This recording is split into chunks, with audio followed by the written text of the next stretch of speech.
હોસ્પિટલમાં હત્યાથી હડકંપ. જામનગરમાં ઘાયલ યુવકની સારવાર ચાલી રહી હતી ત્યારે 4 શખ્સો તૂટી પડ્યા. દારૂની બાતમી આપતો હોવાની શંકા રાખી હત્યા નિપજાવી. જામનગરની જીજી હોસ્પિટલમાં એક યુવકની સારવાર દરમિયાન જ 4 શખ્સો દ્વારા હત્યા નિપજાવી દેવાતા ચકચાર મચી છે.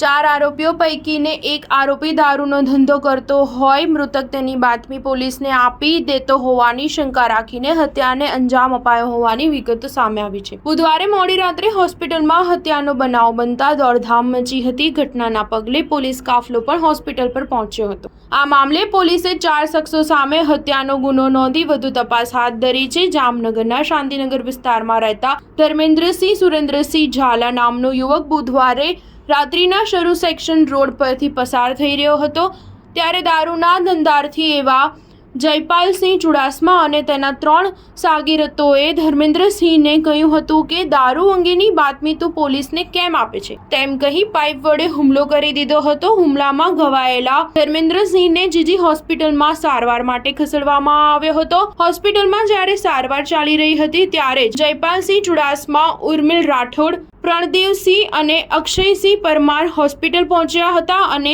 ગુપ્તી જેવા હથિયારથી ધર્મેન્દ્રસિંહ પર ફરી હુમલો કર્યો હતો, જેના કારણે ધર્મેન્દ્રસિંહ લોહી લુહાણ હાલતમાં ઘટના સ્થળે જ ઢળી પડ્યો હતો.